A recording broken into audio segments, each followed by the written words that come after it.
Hi guys, panibagong araw na naman. At ito nga, nagkita-kita na naman ng mga tropa. So ano pa bang gagawin? Gumala. So napagkasundan namin na pumunta ng Golf Road. At doon kami kakain ng snacks namin sa King Restaurants. So kaya tara, samahan nyo kaming gumala.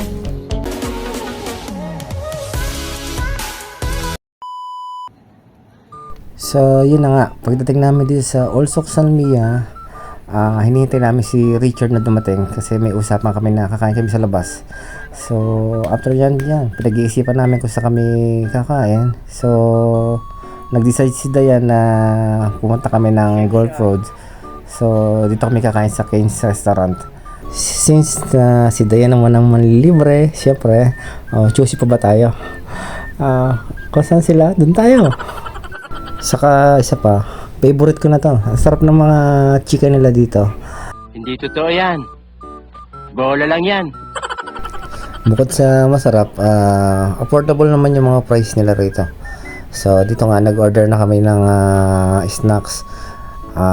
Ayan, umorder kami ng 25 pieces ng chicken strip na may kasama siyang 6 pieces na brioche bread na para siyang French bread. At may kasamang 6 na drinks and fries. So dito, ayan, ready na yung food namin. Kaya tara, kain muna tayo. Ang maganda dito sa restaurant na to, maganda yung ambience niya. Yan, ang ganda ng views. Kasi malapit sa seasides.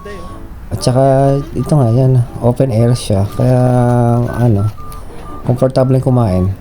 Nakaka-relax talaga.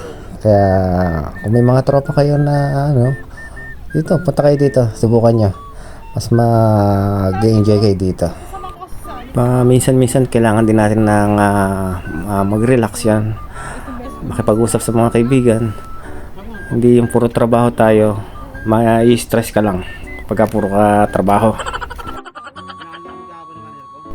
So yan, mga ilang kain pa ng manok, siguro lilipad na kami nito.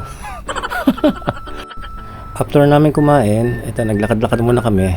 Meron silang mga rock formation dito. Siguro mga historical na rock formation. Yan, binisito lang namin. Lakad-lakad lang dyan. Yan, si Richard, nagwawala na. Iba talaga ang epekto ng manok. Hi po, dito po kami sa Golf Road. Coming soon? Parang bike siya. Kuwait Police. So habang naglalakad kami sa Binid Algar, nadaanan namin tong lumang police station. Sabi nung caretaker na pwede naman daw kami pumasok sa loob at pwedeng mag-video para makita natin yung mga historical na gamit ng mga lumang kagamitan ng mga pulis natin dito sa Kuwait. So dyan, nagpaalam muna kami kung talagang pwedeng mag-video. Mamaya pagalitan kami, di ba? Sabi naman niya, okay lang daw. So walang problema. Kaya pumasok na kami. So dito nga makikita niyo yung mga display nila. Yung mga mga figura ng tao. Siguro yan yung mga uniform nila dati ng mga pulis. At dito naka-display yung mga lumang plaka ng sasakyan, yung mga lumang passport, mga lumang driver license. Dito nila dinisplay yan. So ayan, ginawa nilang mini museum ng mga lumang nilang gamit.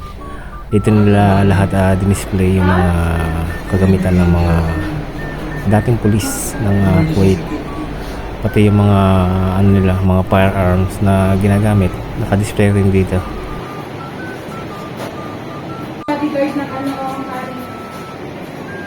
So dito naka-display rin yung service firearm nila, tsaka yung mga driver license, mga lumang IDs, pati yung mga lumang passport ng Kuwait. Dito nila dinidisplay.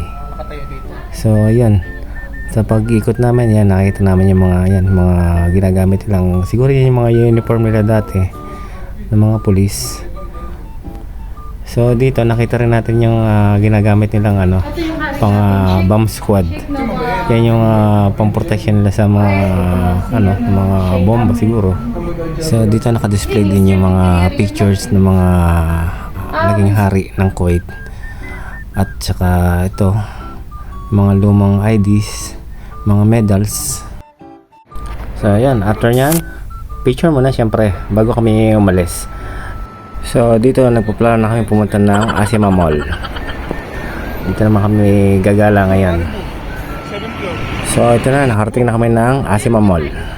So yan, lalakad kami papunta ng loob. Hi, fans! Oh, sana yung kilikili ko pa. Yan, pagpasok namin ng Asima Mall, so ma-miss ka talaga sa itsura ng mall nila rito. Kasi para siyang barko, para ka nasa loob ng isang cruise ship.